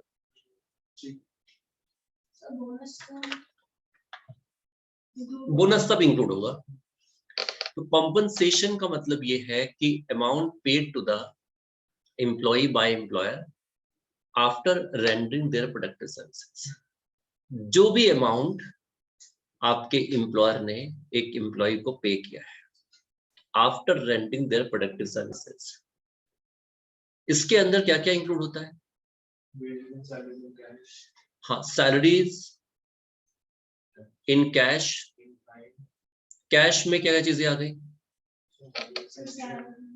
जो हर मंथ हमें कैश मिलेगा। अभी अग्निवीर योजना चल रही है, अग्निवीर, हाँ पेंशन तो ट्रांसफर इनकम होगा।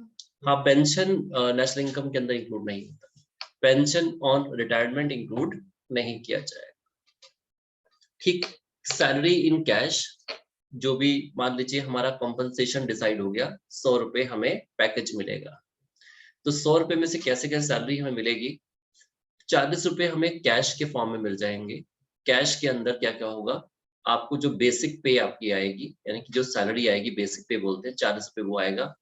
इसके अलावा टीए आएगा, ट्रैवलिंग अलाउंस 10 रुपए रहेगा आपका, ट्रैवलिंग अलाउंस। टीए ऑफिस तक आने जाने के खर्चे।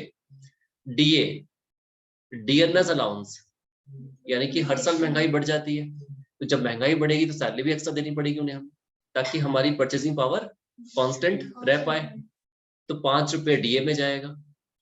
अच्छा काम करोगे तो बोनस मिलेगा, 2 रुपए बोनस मिलेगा आपको। ऐसी कुछ सर्विसेज जो कैश के फॉर्म में आपको मिलेगा। 40, 50, 52, ये 5 ही मान लेते हैं, 60, ये कैश में आएगा। काइंड के फॉर्म में क्या होता है कि आपका एम्प्लॉयर आपको रेंट फ्री हाउस दे देगा। ये भी सैलरी का ही पार्ट है, रहने के लिए फ्री घर दे दिया गया। ये फ्री घर क्यों मिला है? क्योंकि आप सर्विस दे रहे हैं। इसकी रेंटल वैल्यू मान लो 5 रुपए थी, आपको फ्री, ये 100 रुपए के अंदर सब कुछ इंक्लूड है। आपको मेडिकल फैसिलिटीज दे रहा है आपका एम्प्लॉयर, आपको बच्चों की एजुकेशनल फैसिलिटीज दे रहा है, इसके साथ साथ और क्लब मेंबरशिप दे रहा है, कोई क्लब वगैरह की, ऐसे कुछ और फैसिलिटीज, फ्री कार दे रहा है। आपका एम्प्लॉयर आपको दे रहा है फ्री में, ये फ्री नहीं है, आप एम्प्लॉय हैं तभी ये चीजें सब आपको मिल रही है। इसका मतलब ये कॉम्पनसेशन ऑफ एम्प्लॉय का पार्ट है, यानी कि आपकी सैलरी का पार्ट है। सर ट्रेनिंग के लिए हमें किस स्टेट लेके जा रहे हैं एम्प्लॉय को? सर ट्रेनिंग के लिए एक एम्प्लॉय को दूसरे स्टेट लेके जा रहे हैं मतलब, हाँ ट्रेनिंग, तो सर वो भी इंक्लूड होगा?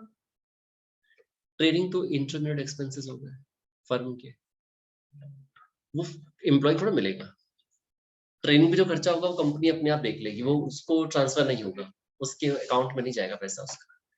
ये फ्री कार, ये सब मिलाकर कंपनी ने 10 रुपए आपको दे दिए काइंड के फॉर्म में। इसमें यूनिफॉर्म भी इंक्लूड है वगैरह वगैरह, सारी फैसिलिटी जो कैश में नहीं गई है, फैसिलिटीज दी हैं आपको ये।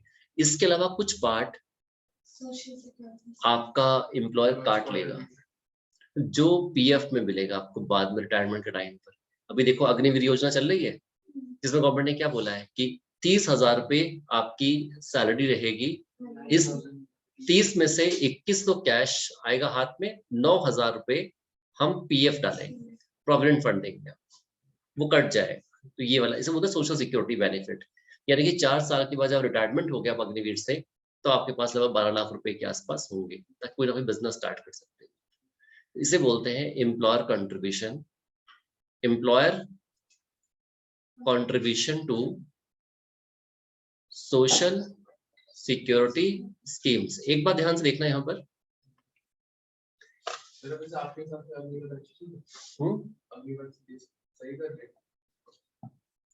और जॉबलेस हो जाएंगे लोग वैसे एक तरह से सही। वैसे गवर्नमेंट का क्या मोटिव है, रियल मोटिव जो बता रही हो तो ऐसे बात बता दी वैसे ही है। सर उन्हें क्या प्रॉफिट होगा? सर मतलब लोग ज्यादा ट्रेन होंगे, जब जरूरत होगी तो ये सब काम आएंगे। असली मोटिव पर्दे के पीछे वाली बात क्या है? ठीक ठीक, वही करते हैं, उस पर डिस्कस जरा कि पर्दे के पीछे वाली बात क्या है। सामने सामने तो वो कह रही है ये हो जाएगा वो हो जाएगा, ठीक ठीक वो करते हैं अभी। तो इसमें जो 30,000 रुपए अग्निवीरों को मिल रहा है, तो ये 30,000 रुपए गवर्नमेंट ने इंक्लूड कर दिया, ये कॉम्पनसेशन ऑफ एम्प्लॉय का पार्ट है। ये 9,000 पीएफ भी इसी 30,000 के अंदर इंक्लूड है। इसे बोलते हैं employees contribution to social security scheme. Employee ये इस 30,000 रुपए में से गया है, ये इंक्लूड नहीं करेंगे। 30,000 तो नेशनल इनकम हो गई आपकी, इसमें जो गवर्नमेंट भी 9,000 रुपए डालेगी, ये है एम्प्लॉयर कंट्रीब्यूशन, ये वाला 9,000 रुपए, यानी कि 21, ये 30 प्लस 9, ये सैलरी आई उनकी 39,000 बैठ रही। सर 9,000 किसमें आएगा? ये 30,000 तो हो गया उनकी सैलरी, 30 में से कैश 21 आएगा, 9 फंड कटेगा, और यही 9 फंड गवर्नमेंट भी इस फंड में डालेगी। सर वो 9 इसमें आएगा फंड में नहीं, 30,000 पे सैलरी हो गई उनकी, ठीक, ये प्लस 9 गवर्नमेंट उनको दे रही है अपनी तरफ से, ठीक है। ये एम्प्लॉयर कंट्रीब्यूशन, एम्प्लॉयर कौन है? Government employer, employer contribution. अब 30 में से 21 तो उनके हाथ में कैश में आ गया, 9 फंड कट गया, 9 गवर्नमेंट ने दिया। सर वो 9 फंड में जो कटा है ये सब किसके अंदर आ रहे हैं? किस में से? वो यहाँ पीएफ में आ रहा है ना, ओके सर इसके अंदर ही हाँ, उसमें 2 कंट्रीब्यूशन होता है, जितना एम्प्लॉय कंट्रीब्यूशन करता है प्लस उतना एम्प्लॉयर भी कंट्रीब्यूशन करता है। एम्प्लॉय का ऐड, क्योंकि एम्प्लॉय तो 30 हम ऐड कर चुके हैं ना, तो अलग से 9 क्यों ऐड करेंगे? मतलब आप समझे, रुकिए एक मिनट जरा।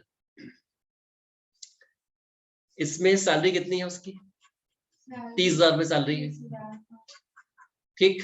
30,000 उसकी सैलरी मान लीजिए आप, वो है भी इस समय अग्निवीर की सैलरी 30,000 रुपीज है, वो कॉम्पनसेशन का पार्ट हो गया, ठीक। इस 30 में से 21 तो कैश मिलेगा उसको, हाँ सर कितना और 9 रुपए वो फंड में कंट्रीब्यूशन करेगा। सैलरी कितनी है? 30 तो है उसकी। अब इस जब 9,000 रुपए वो अग्निवीर उसका पीएफ कटेगा तो गवर्नमेंट भी उसको 9,000 रुपए देगी।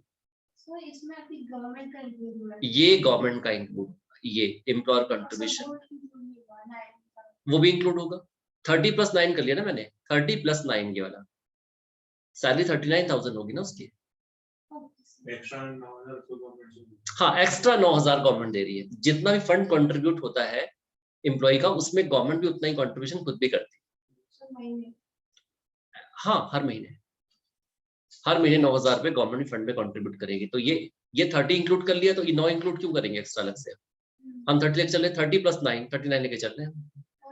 अब ऐसे थोड़ा सैलरी इंक्लूड करेंगे कि हम 21 + 9 + 9, अब आएगा 39 ही आएगा अल्टीमेटली। तो ये कंट्रीब्यूशन 9,000 अलग से इंक्लूड नहीं करते, तो 30 + 9 इंक्लूड कर लेते हैं,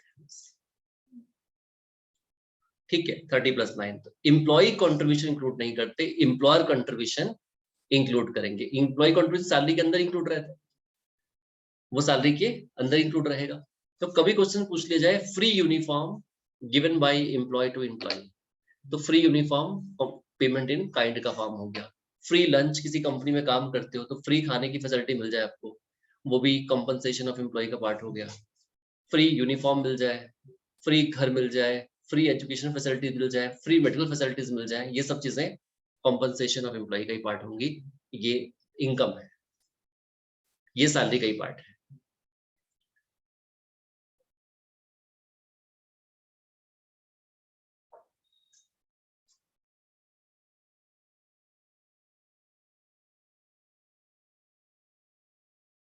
ये सैलरी का ही पार्ट माना जाएगा, ठीक। फ्री यूनिफॉर्म वगैरह। अच्छा, इसमें कुछ एक स्पेशल केसेस भी होते हैं, बताता हूँ भाई। सेकंड इनकम कहाँ से आती है? इंटरेस्ट। इंटरेस्ट भी इनकम, सैलरी के अलावा इंटरेस्ट भी सैलरी के अलावा एक कॉम्पनसेशन ऑफ एम्प्लॉय का। रेंट आता है, इंटरेस्ट आता है, प्रॉफिट आता है। इंटरेस्ट का केस समझना जरा क्या होता है। इंटरेस्ट का मीनिंग क्या होता है बच्चे? इंटरेस्ट से भी इनकम आती है जी। कोई इंटरेस्ट का मीनिंग बताएगा बच्चे?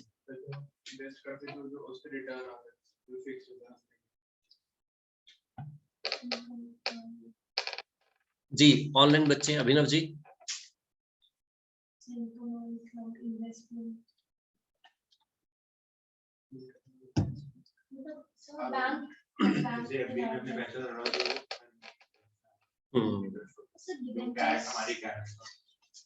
एक्स्ट्रा इनकम इंटरेस्ट, वो तो सर आरओई नहीं होता। हाँ, तो आरओई इंटरेस्ट रेट ना ना ना, इधर अगर हमें इन्वेस्टमेंट करें इससे जो रिटर्न है इन वो नहीं होता। इंटरेस्ट की जो डेफिनेशन है वो ये है कि amount received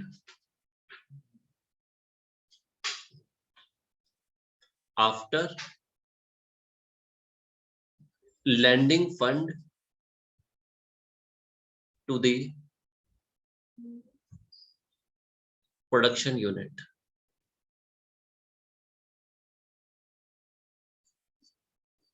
Amount received after lending fund to the production unit. जैसे यहां लिखा है प्रोडक्शन यूनिट, ये दिव्या है और ये क्या नाम बच्चे? सुरभि है। तो दिव्या और सुरभि अच्छे दोस्त हैं। तो दिव्या ने सुरभि से बोला कि यार 1 लाख रुपए देना। सुरभि ने बोला कि 1 लाख रुपए? कहती हाँ। क्यों? स्कूटी लेनी है। कुछ भी लेना मेरी मर्जी है, ठीक है, आप 1 लाख दे दो मुझे। तो दिव्या के पास 1 लाख आ गया, सुरभि ने बोला कि 1 लाख रुपए दे रही हूँ, मुझे इंटरेस्ट चाहिए, मुझे इस पर ब्याज चाहिए, हम पैसे इंटरेस्ट पे देंगे। दिव्या का ठीक, कोई दिक्कत नहीं, कितने % रेट ऑफ इंटरेस्ट? तो सुरभि ने बोला कि 10% रेट ऑफ इंटरेस्ट रहेगा, मतलब 1 लाख तुम्हें मुझे वापस करना ही करना है 1 साल के बाद, आपको 1 साल में मुझे 10,000 रुपए रेट ऑफ इंटरेस्ट भी देना। ये 10,000 रेट ऑफ इंटरेस्ट सुरभि को मिलेगा, ये सुरभि की इनकम नहीं है, क्योंकि दिव्या प्रोडक्शन यूनिट नहीं है, दिव्या प्रोडक्शन यूनिट नहीं है, ये दिव्या हाउस होल्ड है, कंजम्पशन यूनिट है। तो स्कूटरी चाहे दिव्या ले चाहे सुरभि ले, वो पैसा कंजम्पशन में यूज हो गया है, वो प्रोडक्शन में यूज नहीं हुआ, उससे इनकम जनरेट नहीं हुई, एक्स्ट्रा इनकम जनरेट नहीं हुई, 10,000 रुपीज ट्रांसफर पेमेंट होगा। जबकि इंटरेस्ट में मतलब इनकम हमेशा प्रोडक्शन यूनिट से आनी चाहिए, इनकम जनरेट तो होनी चाहिए। अब यहाँ तो कंजम्पशन यूनिट थी, कंपनी से पैसा आता है, कंपनी प्रोडक्शन यूनिट है। सर्कुलर फ्लो ऑफ इनकम में देखा कि पैसा कहां से आता है, फर्म से आता है, फैक्टर इनकम फर्म से आती है। दिव्या कोई फर्म है क्या, ये तो हाउस होल्ड है। तो इस तरीके से आप आपस में ये जो इंक्लूड करते हैं वो पार्ट, ये इंक्लूड नेशनल इनकम का पार्ट नहीं होगा।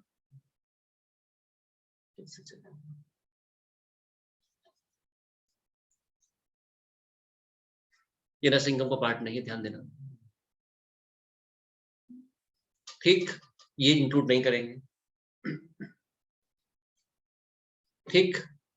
अब ऐसे ही देखना है, बैंक में अगर आप डिपॉजिट करते हैं पैसे, तो बैंक आपको देता है पैसा, मतलब बैंक, ये हाउस होल्ड है, हाउस होल्ड से बैंक में 1 लाख जमा किया, बैंक ने रेट ऑफ इंटरेस्ट दिया, ये रेट ऑफ इंटरेस्ट इंक्लूड करते हैं, ये इंक्लूड करते हैं। ये बैंक प्रोडक्शन यूनिट होता है, और बैंक ये पैसा कंपनीज को देता है, कंपनी काम करती है, गुड्स बना के बेचती है, अर्निंग करती है, उस अर्निंग से पैसा आ रहा है, तो बैंक से रेट ऑफ इंटरेस्ट आए तो इंक्लूड करते हैं। गवर्नमेंट से रेट ऑफ इंटरेस्ट आए कभी आपको, किसी बैंक को, बैंक से आपने पैसा लिया और आपने बैंक को ब्याज दिया, तो ये भी इंक्लूड नहीं करेंगे, क्योंकि आप हाउस होल्ड है, प्रोडक्शन यूनिट नहीं है, आप पैसे कंजम्पशन के लिए ले रहे हो आप।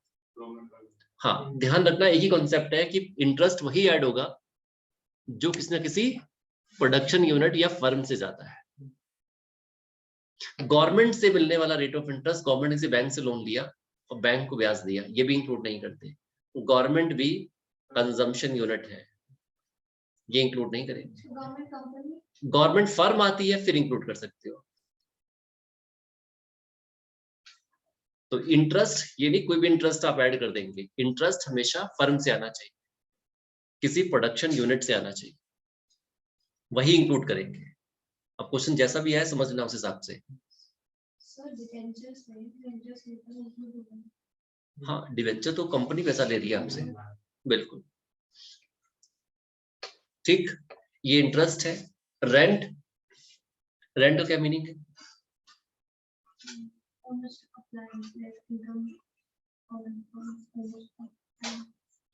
रेंट हम सबने देखा है, रेंट कोई बिल्डिंग की आप ऑनरशिप आपके पास है तो आपको रेंट मिलता है, रेंट भी फैक्टर इनकम है, क्योंकि आप किसी को अपनी हाउसिंग सर्विसेज देते हैं, तो रेंट को इंक्लूड किया जाता है। अच्छा, आपका अगर अपना घर है फिर रेंट दोनों इंक्लूड करते हैं। अगर आपका अपना घर है तब भी इंक्लूड करेंगे, उसको बोलते हैं इंपोर्टेड रेंट। जैसे आदि का अपना घर है, आदि रेंट पे है। हाँ हाँ, अगर आपका अपना घर है, जैसे मान लीजिए सुरभि का अपना घर है यहाँ पर, तो सुरभि के पापा अपने आप को रेंट देते हैं, उसे इंपोर्टेड रेंट बोलते हैं, क्योंकि ये हाउसिंग सर्विसेज खुद कंज्यूम कर रहे हैं, ठीक।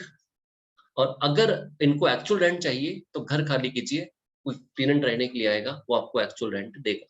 प्रोडक्शन फॉर सेल्फ कंजम्पशन हो गया ये वाला पार्ट। आप जिन घरों में आप खुद रहते हैं, अगर आप उसके मालिक भी हैं फिर भी उसकी वैल्यू इंक्लूड करेंगे, वो एक्चुअल रेंट। जो टेनेंट्स देते हैं वो एक्चुअल रेंट है, जो आपका अपना घर है वो इंपोर्टेड रेंट है, दोनों ही इंक्लूड करेंगे। रेंट इंटरेस्ट, प्रॉफिट वाला पार्ट क्या हो गया? प्रोडक्शन प्रोसेस में प्रॉफिट वाला एक पार्ट हो गया।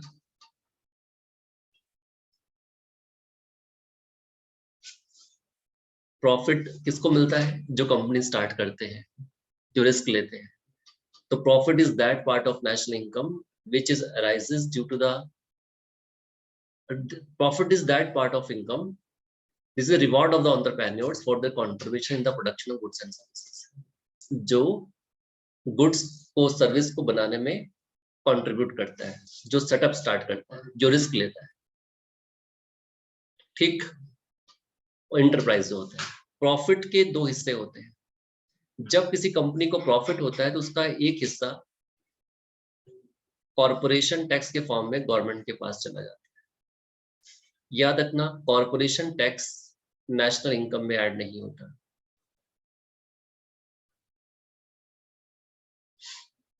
अब प्रॉफिट का पार्ट है, 2010 तक कॉर्पोरेशन टैक्स ऐड होता था क्योंकि प्रॉफिट का पार्ट है। लेकिन फिर बोर्ड का पेपर आया, जो गवर्नमेंट ऑफ इंडिया की बुक है नेशनल इनकम पर, वो बुक मतलब स्टैटिस्टिकल सर्वे ऑफ इंडिया होता है, वो 2011 तक उसकी बुक में आज भी कॉर्पोरेशन टैक्स को नेशनल इनकम के पार्ट में इंक्लूड किया गया क्योंकि प्रॉफिट का पार्ट है। लेकिन बोर्ड में क्वेश्चन आया कि इसमें से नेशनल इनकम में क्या इफेक्ट नहीं करेगा, क्या इंक्लूड नहीं करते, तो आंसर था कॉर्पोरेशन टैक्स। तब से क्या होने लगा, बोर्ड ये मानता है कि नेशनल इनकम का पार्ट नहीं है, तो तब से बच्चों को बताना स्टार्ट कर दिया कि नेशनल इनकम का पार्ट नहीं है। फिर दोनों पे मार्क्स मिल जाते हैं डाउट वाले क्वेश्चंस पर। हाँ, वैसे करते हैं इसको, गवर्नमेंट ऑफ इंडिया ये करके मानती है, लेकिन बोर्ड नहीं मानता, इसलिए बच्चों को बताते ही नहीं। बोर्ड का एक बार आंसर आ चुका है, तो बोर्ड ने इंक्लूड नहीं किया था तो नहीं इंक्लूड करते। वैसे प्रॉफिट का पार्ट है, इंक्लूड तो होता ही है, लेकिन अगर कभी आए तो टैक्स इसको ट्रांसफर इनकम मान लीजिए। एक हिस्सा मान लो 20 चले गए आपके टैक्स में, इसके बाद जो बच गया उसको बोलते हैं प्रॉफिट आफ्टर टैक्स। 80 बच गया प्रॉफिट आफ्टर टैक्स। इसके दो हिस्से होते हैं, इसमें इसके दो हिस्से होंगे। इसमें से शेयर होल्डर को डिविडेंड जाएगा और कुछ पार्ट, मान लीजिए 40 रुपए डिविडेंड चला गया और 40 जो बच गया आपका वो रिटेन्ड अर्निंग होगी, कंपनी की सेविंग्स हो जाएगी, रिटेन्ड अर्निंग बोलते हैं, सेविंग ऑफ द कंपनीज। तो प्रॉफिट के तीन हिस्से हो गए बच्चे आदि, एक हो गया कॉर्पोरेशन टैक्स, एक हो गया डिविडेंड और एक हो गया रिटेन्ड अर्निंग। ये इनकम के चार कंपोनेंट्स हैं, salary, rent, interest and profit. और कुछ पार्ट नेशनल इनकम में इनकम नहीं होती, बस लगता है इनकम आ रही है।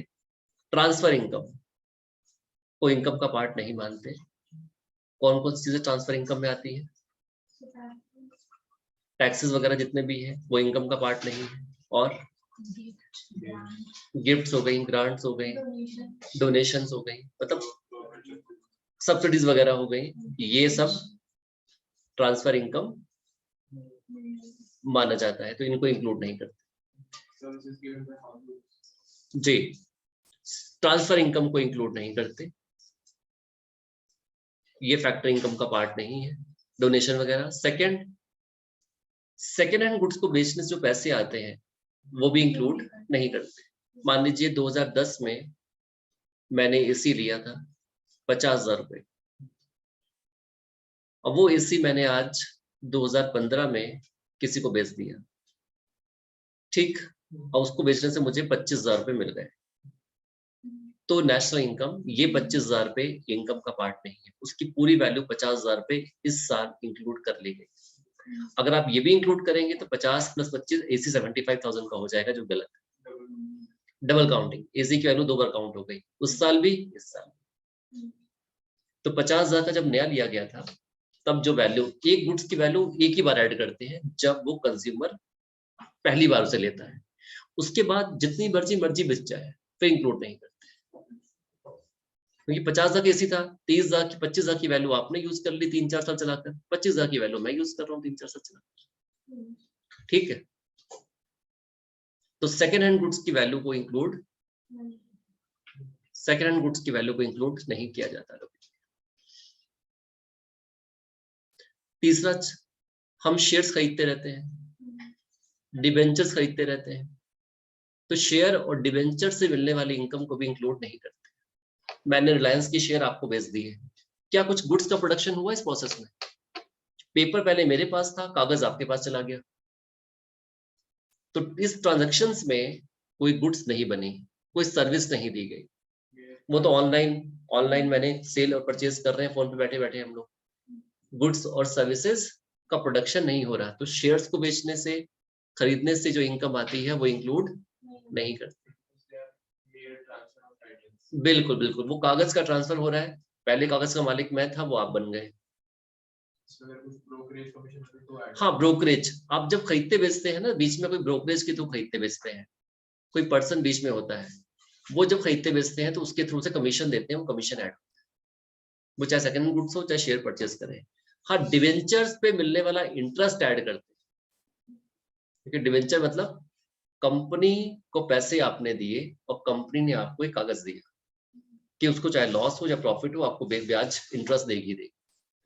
तो डिवेंचर्स होते हैं, वो इंक्लूड करते हैं। कोई भी विंडफॉल गेन ऐड नहीं करते, लॉटरी लग जाना, ये सब गुड्स। नेशनल इनकम का मतलब है कि कोई ना कोई गुड्स बनी हो या कोई सर्विस दी गई हो, फाइनल गुड्स या सर्विस की वैल्यू, उसे इंक्लूड करेंगे। फाइनल गुड्स या सर्विस की वैल्यू को इंक्लूड करते हैं।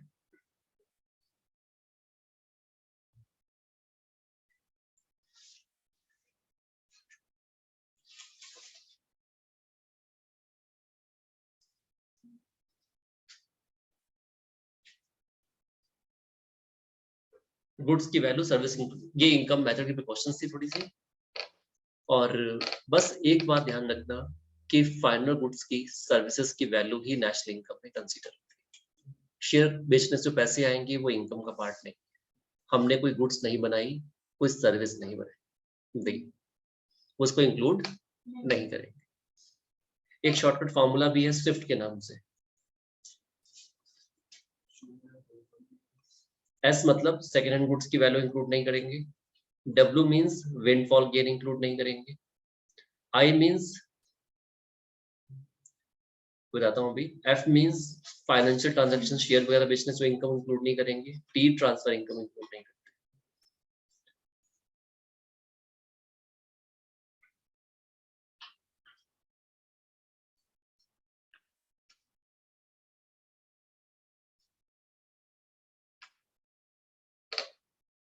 कितने घंटे पढ़ रहे थे आज सुबह से? 5 घंटे। अच्छा, 9:30 से बैठे, 9:30 से 11:30 जनरल, 11:30 से 1 तक मैथ्स और 1 से 9। इसके बाद अब घर जाके फिर ये सारी प्रैक्टिस। बहुत पढ़ लिया। तो अगर आप 5 घंटे यहाँ पढ़ रहे हैं, इसका मतलब कि 15 घंटे तो कम से कम घर पे जाके स्टडी करेंगे। 10 घंटे कम से कम मान के चलो, 10 घंटे अभी इस पे और काम करना बचेगा आपका। अगर 10 घंटे से कम इन टॉपिक काम किया तो फिर मजा नहीं आएगा। तो टाइम भी लगता है घर जाने में, है ना? हमेशा देखो कॉन्सेप्ट को समझने की कोशिश करो कंपटीशन में, ठीक है, कि फंडामेंटल कहानी कहां पर है। ठीक है, कहानी से इंटरेस्ट समझ लिया तो इंटरेस्ट आप देख लो कि ये प्रोडक्शन यूनिट से आना चाहिए, मतलब कोई भी इंटरेस्ट ऐसे नहीं ऐड कर लेंगे। तो हर चीज की एक कॉन्सेप्ट बने को, जो ट्रांसफर इनकम क्या है, फैक्टर इनकम क्या है, तो मेहनत बच जाएगी। और पेपर जरूर सॉल्व करो लास्ट ईयर वाले। लास्ट ईयर तो भी हुए नहीं है, कोई सैंपल पेपर तो मार्केट में कई सारी बुक्स मिलती ही हैं, कई सारी पीडीएफ भी चलती हैं, पीडीएफ से अच्छी होती है बुक, तो वो आप लेकर जो है उनकी क्वेश्चन सॉल्व करना बहुत जरूरी है। और ऐसा नहीं कि उनके आंसर्स को आप हमें सही, अगर आपका मन कर रहा है कि उसका आंसर कुछ डाउट में है, गलत है, तो आप टीचर से डिस्कस कर लेना। ये नहीं कि आपको लग रहा था ऑप्शन बी है सैंपल पेपर के अंदर, और पीछे आंसर 8 दे रखा है, फिर आप ए रट लीजिए। ऐसी गलती मत करना कि बुक में मिसप्रिंटिंग होती है। तो आप टीचर से कंफर्म कर लो, सर मुझे तो ए लग रहा है, ये बी टिक कर रहे हैं सर, देखिए क्या गलत है सही है। खासकर एमसीक्यू में ऐसा हो जाता है। तो ये चीज ध्यान से को देखना कि ऐसा नहीं कोई आंसर आप लर्न कर लो, लर्न नहीं करना। सर आप मॉक करवाओगे वो सिलेबस खत्म हो गया। हाँ हाँ, पेपर तो करेंगे डिस्कस, क्वेश्चंस डिस्कस कर लेंगे हम, लेकिन आप भी घर पे अब 10 घंटे बैठेंगे तो पेपर्स हल्का हल्का सॉल्व करना स्टार्ट। सर आई क्या है? आई इम्पोर्टेड वैल्यू ऑफ सर्विसेज है। जैसे revenue. Imported value of services का मतलब ये हो गया, जैसे कोई बिजनेस है मेरे पास, तो